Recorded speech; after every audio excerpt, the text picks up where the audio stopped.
तिरिंच आयु। आगम प्रमाण है ना कि मनुष्य आयु बनती है, तो मनुष्य आयु बनने के लिए जैसे भाव होते हैं वैसे भाव नारकियों को होते हैं। तिरिंच आयु बनने, हाँ ये बात जरूर है कि 7वें नरक वाला जीव जो है, 7वें नरक का नारकीय जीव मनुष्य आयु नहीं मानता है, वह नियम से तिरिंच आयु बांधता है।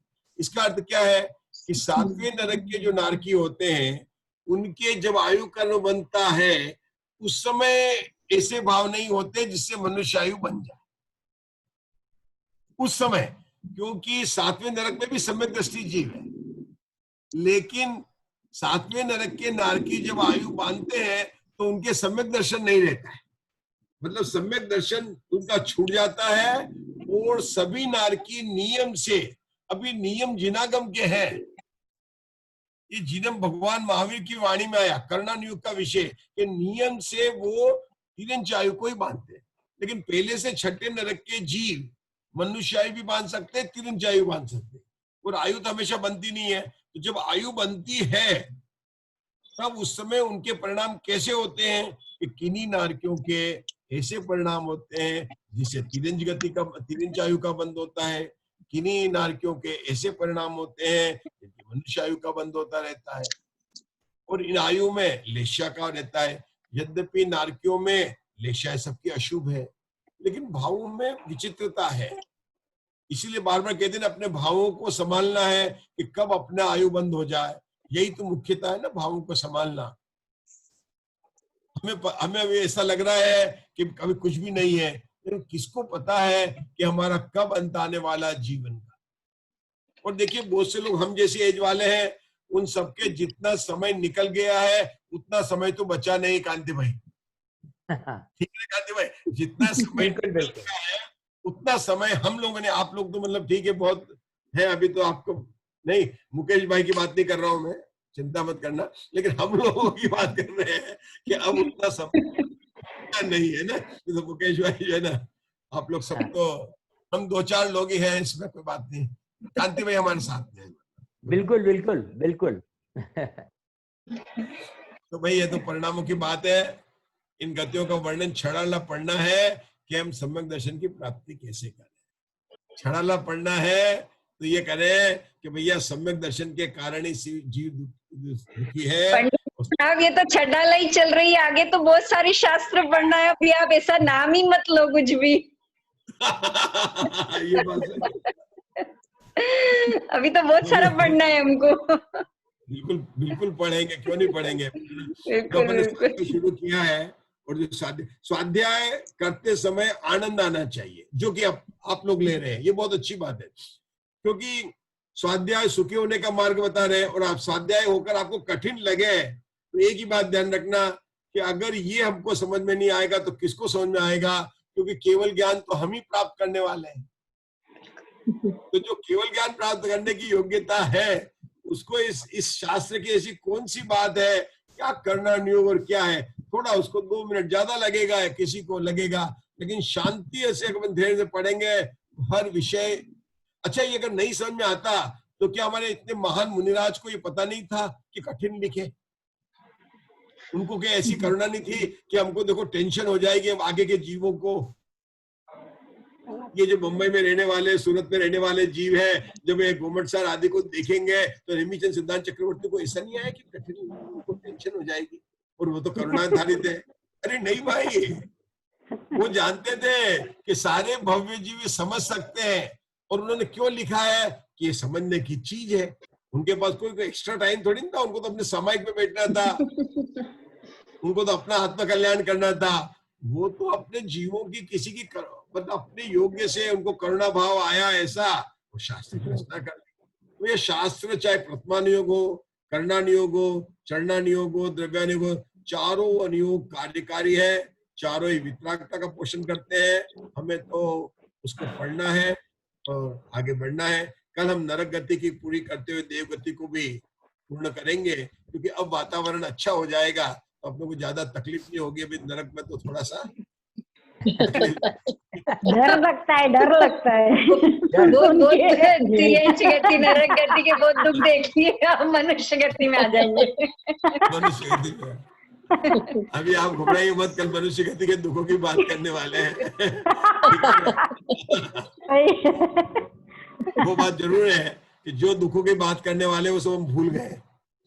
हाँ, हम सब भूल गए जिन दुखों की वो भूल कल गए। बात करने वाले हैं, वो दुख भी हम उसी तरह भूल गए हैं जैसे हम नरक के दुख को भूल गए। सही बात, सही- सही सही बात। वास्तव में अगर हमको याद आ जाए ना तो कांति भाई कुछ जरूरत नहीं है, सम्यक दर्शन अभी अपने केवल आप वो ज्ञान हो याद नहीं सिखाने आता वो। वो हमको वो भूल गए ना, इसलिए अपन यहाँ पर आराम से बैठे हुए हैं। अगर वो याद आ जाए तो अपन नहीं सोच सकते हैं। अगर हमको याद हो जाए कि नरक में थे और कैसे दुख को भय, तो दीप्ति जी आज रात को आप कितना भी कोशिश करो नींद नहीं नींद आने नहीं वाली। आएगी। नहीं आएगी ये दीप्ति जी। सही बात है, सही बात है। सही है, सही है। तो वो आप वो इसलिए भूल गए कि आप सो सके। वो भी व्यवस्था इसलिए बनाई कि मनुष्य गति में आए तब सो सके, इसलिए पुराने दुख को भूल जाते हैं, वरना तो नहीं सो सकते। याद आ जाए, और आचार्य शास्त्र के माध्यम में यही तो दिला रहे, वो याद दिला रहे हैं कि ऐसे ऐसे दुख को भोगे हैं, और अगर तुझे आगे नहीं भोगना है तो क्या करना है, ये बात तीसरी डाल से शुरू करने वाले हैं। अगर नहीं भोगना है तो आगे क्या करना है। दौलत राम जी केवल आपको ये नहीं बता भोगे हैं, ये तो बताया आपको कि आप ऐसा हुए हैं ऐसे वातावरण में, लेकिन सुखी होने का उपाय। अरे छड़ाला को छह डाल को एक लाइन में कहना है तो यही है कि संसार में सुख नहीं है और केवल सिद्ध भगवान ही सुखी है। इसलिए जिसको सुख प्राप्त करना है वह सिद्ध भगवान कैसे सुख को प्राप्त किया है उसको जान ले और उसी मार्ग पर चले। बस यही छड़ाला है, यही छड़ाला है।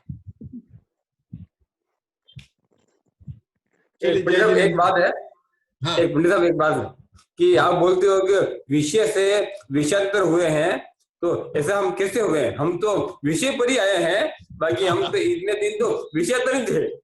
आपके पास आने के बाद में हमें लगा कि हम सही विषय पे आए हैं।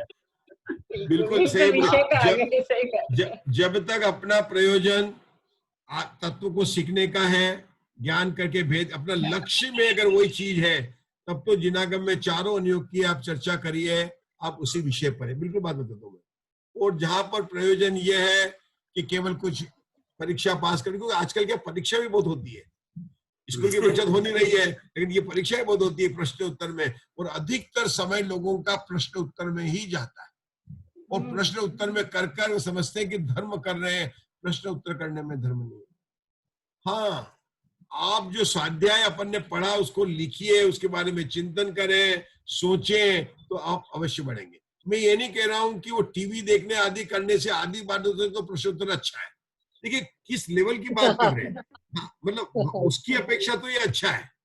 जैसे अपन कहते हैं ना, हम बार बार कहते हैं ना कि शुभ करना, पूजा करना अच्छा है कि नहीं है करना नहीं। अरे पाप से बचने के लिए शुभ मार्ग में लाया जाता है, लेकिन वो तो एलकेजी की कक्षा थी और हम पढ़ रहे हैं कॉलेज की, क्योंकि कॉलेज की कक्षा पढ़ के मोक्ष मार्ग में जाएंगे। भाई कॉलेज को पास करके तो नौकरी मिलेगी कि एलकेजी को पास करके या एलकेजी में पढ़ते रहेंगे? क्या मैं पढ़ तो रहा हूँ कि भाई कौन सी क्लास में पढ़ोगे? एलकेजी में कितने साल से? 15 साल से हो गए कि क्या करना कि पाप से बचकर शुभ में करना। अरे वो तो एलकेजी की पढ़ाई थी, नौकरी तो कॉलेज, अभी तो higher secondary, secondary, college. College में जाएगा, नौकरी करेगा, तब तू सुखी होगा। ऐसे कॉलेज की अपन आगे की पढ़ाई पढ़ेंगे तो उस बात की है। जब हम कहते हैं ना शुभ भाव में धर्म नहीं है, इसका मतलब शुभ भाव को छोड़ना नहीं है। शुभ भाव को छोड़ा तो अशुभ में गए, शुद्ध भाव नहीं है। मानने का बात है कि शुभ भाव में धर्म नहीं है, क्योंकि शुभ भाव में धर्म मानना मतलब जो बंध का कारण है उसको धर्म का कारण यानी मोक्ष का कारण मानना है, भूल है ना। तो आपको समझना है, ये आगे की कक्षा में पढ़ना। आज पहली डाल में तो इतना समझना है कि दुखी क्यों है, कि सम्यक दर्शन के कारण। तो क्या करना कि सम्यक दर्शन प्राप्ति करने का जल्दी से जल्दी प्लान बनाना, जल्दी से जल्दी ऑनलाइन रिजर्वेशन करना है, जल्दी से जल्दी सम्यक दर्शन का टिकट प्राप्त कैसे हो उसका ऑनलाइन रिजर्वेशन, चाहे इंडियन रेलवे चले या नहीं चले। मोक्ष की गाड़ी का रिजर्वेशन अभी भी मिल रहा है। कोरोना में मोक्ष की गाड़ी पंचलब्धि एक्सप्रेस अभी भी चल रही है। बाकी गाड़ियां बंद हो, मेट्रो बंद हो, दूसरी बंद हो, बसें बंद हो, लेकिन पंच लब्धि एक्सप्रेस, शायद श्रमिक लब्धि वाली, विशुद्धि लब्धि वाली, देशना लब्धि वाली, करण, है ना, प्रयोग लब्धि और करण लब्धि, वो मुकेश भाई गाड़ी चल रही है, रिजर्वेशन हो रहा है। ये मत सोचना कि कोरोना में उसका लॉकआउट हो गया है, नहीं हुआ है उसका,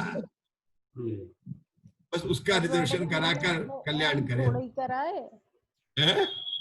अल खिसक गए, मैंने वीडियो नहीं चलिए, करा। जय जिनेन्द्र, जिनवानी स्त्री बोल लीजिए, समय हो गया। जय एक जिनेन्द्र। प्रश्न था सर, हाँ बोलिए। ये तीर्थंकर प्रकृति नरक में जो बनती है कैसे जय बनती साहब। है, क्योंकि वो केवली के ही पाठमूल में होती है। हाँ, मैं आपके प्रश्न का उत्तर देता हूँ। देखिए सुनिए, पहले प्रश्न सुनिए सब लोग ध्यान से। जिनागम में आया कि तीर्थंकर प्रकृति शुद्ध केवली या तीर्थंकर के पाद मूल में बनती है, तो बहन का प्रश्न है कि भाई नरक में तो तीर्थंकर है ही नहीं है, और नारकी को समुश्रण में आते ही नहीं, हमने देखा ही नहीं, 3 गति के जीव ही है, तो उनके तीर्थंकर प्रकृति कैसे बनती है? तो देखिए नियम क्या है, एक होता कार्य का प्रारंभ और एक होती है कार्य की पूर्णता।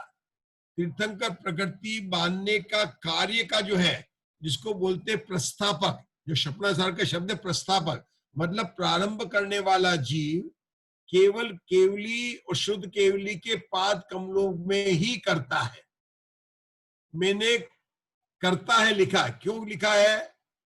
देखिए तीर्थंकर शुद्ध केवली को यहाँ पर भी निमित्त कहा जा रहा है, क्योंकि तीर्थंकर प्रकृति बांधने के जो भाव है वे स्वयं के जीव की स्वयं की उपादानगत योग्यता है, लेकिन ऐसी उपादानगत योग्यता कहाँ पकती है कि तीर्थंकर और शुद्ध केवली के जब सामने वातावरण हो, जैसे अपन कहते हैं ना शिखर जी जाए तो वहां पर भावों में अपनी निर्मलता ज्यादा हो जाती है। अब देखिए, आप जाइए यहाँ से मुंबई के वातावरण, सूरत वातावरण से आप तीर्थ स्थान पर जाइए तो भावों में परिवर्तन हो जाता है।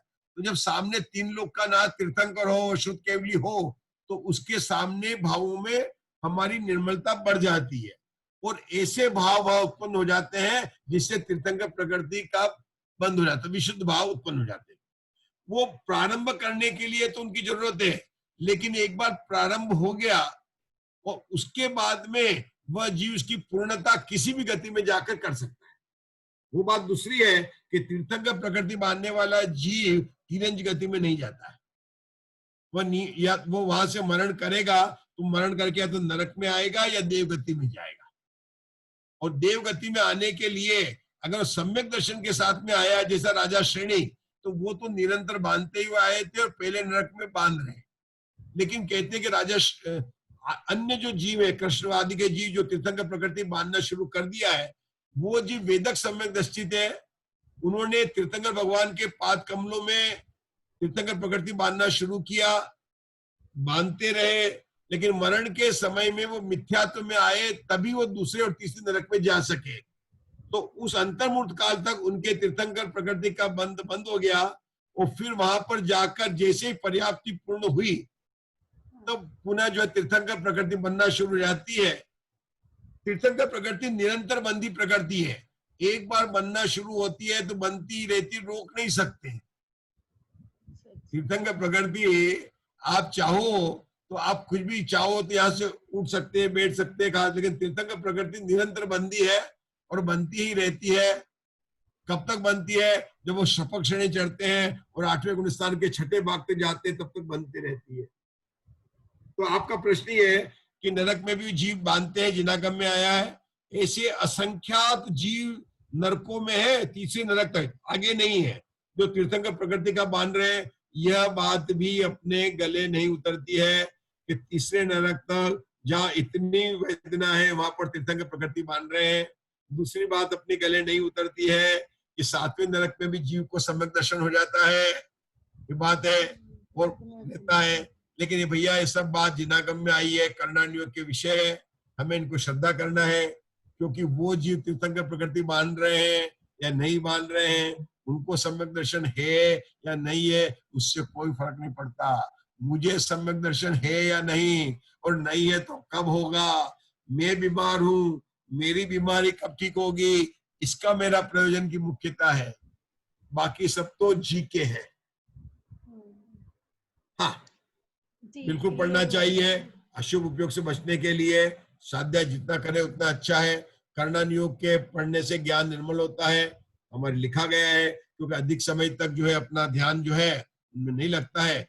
जिसका जिस अनुयोग में ध्यान लगे, लेकिन मुख्यतः तो द्रव्यानुयोग शास्त्र की रखना, क्योंकि हमको तत्व निर्णय करना है और तत्व निर्णय करने में द्रव्यानुयोग के शास्त्र ज्यादा निमित्त है, द्रव्यानुयोग के शास्त्र में। और द्रव्यानुयोग के शास्त्र में भी केवल 7 तत्वों का निर्णय, वास्तव में देखा जाए तो बाकी सब विस्तार है। 7 तत्व का निर्णय हो जाए तो सम्यक सन्मुख मिथ्या दृष्टि और सम्यक सन्मुख मिथ्या दृष्टि अर्थात करण लब्धि अर्थात नियम से। लेकिन अभी हम सम्यक के सन्मुख कह लो अपने को प्रसन्नता के लिए, प्रसन्नता के ऊपर कोई मान सकता कि हम तो सम्यक के सन्मुख हैं, हमारा तो गलता हुआ, हमारा तो कोई मिथ्या तो नहीं है, हम तो धर्म के मार्ग में है, यद्यपि सम्यक दर्शन नहीं हुआ है लेकिन हम तो बिल्कुल सम्यक के सन्मुख है। नहीं भाई, सन्मुख नहीं है। सन्मुख वही है जो करण लब्धि में है, और करण लब्धि का काल केवल अंतर्मुहूर्त है, और बड़ा से बड़ा अंतर्मुहूर्त 48 मिनट है। यानी आपको अभी अगर जितना टाइम हुआ 1 घंटे के अंदर आपको सम्यक दर्शन हो ही जाना चाहिए। तो कल सुबह अगर हो जाए तो आप समाचार दे देना हमको जब हम स्वाध्याय में मिलेंगे, है ना। इसलिए बराबर ध्यान से सोचना है कि हम अपने परिणामों को कैसे सुधारें, तत्व के निर्णय में। शुभ अवसर शीघ्र आए। बताइए पंडित साहब। हाँ। एक आवाज नहीं आ रही है।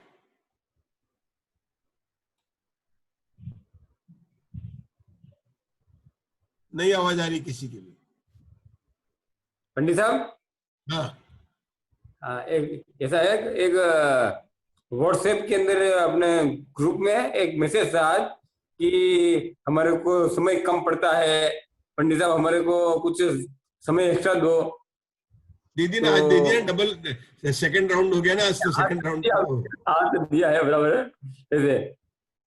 तो देखिए, आपकी आवश्यकता कुछ अधिक पड़ रही है, तो उसके लिए क्या करना पड़ेगा? अभी ये 17 तारीख बाद में 12 से 17 तक थोड़ा बिजी है, कहीं हम थोड़ा और भी हमारे प्रोग्राम चल रहे हैं, ठीक है ना। तो 17 तारीख के बाद में अपन सोचेंगे है ना क्या करना। और अभी भी अपने अभी शाम को स्वाध्याय हुआ, अभी स्वाध्याय हुआ, 2 घंटा तो स्वाध्याय हो ही गया ना अपना। भाई अपना एक स्वाध्याय हुआ, 4 ऐसा है कि वो सीमा जी का मैसेज देखा था मैंने आज, उसके अंदर तो उनकी ऐसी मन की इच्छा है कि कुछ आपके पास में समय कम उनको से लगता है, तो कुछ समय एक्स्ट्रा दो, तो कुछ क्या है कि आखिर लोगों को इंटरेस्टेड है तो उनको लाभ मिले ना, हमारे को उनके साथ में हमारे को भी लाभ मिले। मुकेश भाई, सीमा जी के बाद में स्वाध्याय के लिए 25 घंटा है, स्वाध्याय के लिए 25 घंटा है। अब हमारे पास में 24 घंटे ही अवेलेबल है। तो बराबर सीमा जी के पास में केवल 25 घंटा स्वाध्याय के लिए ही है, तो बाकी के लिए कितने घंटा होगा, तो ये बात तो मैंने देखा है हर जगह हर एक का स्वाध्याय कर रहे हैं वो जी। हम तो पूछे आज कितनी जगह की उन्होंने स्वाध्याय अटेंड की है, क्योंकि ये तो आजकल तो ऑनलाइन का जमाना है ना, हर जगह। हेलो। हाँ, चलिए अपन अपना समय पूरा हो गया है, अपन इसको यहाँ पर देते हैं, जिनवाणी स्तुति करते हैं, नहीं तो बढ़ जाएगी, वो चर्चा बढ़ती जाएगी ना। चलिए कौन है? सुनीता जी जैन, सुनीता जी जिनवाणी स्तुति। सुनीता जी बोलिए। क्या वाणी के ज्ञान से सूझे लोकालोक, सो वाणी मस्तक नमो सदा देता हूँ दो। बोलो जिनवाणी मात की जय। जय जय। चलिए बंद कर। जय जिनेंद्र। सबको जय जिनेंद्र। जय जिनेंद्र। जय जिनेंद्र।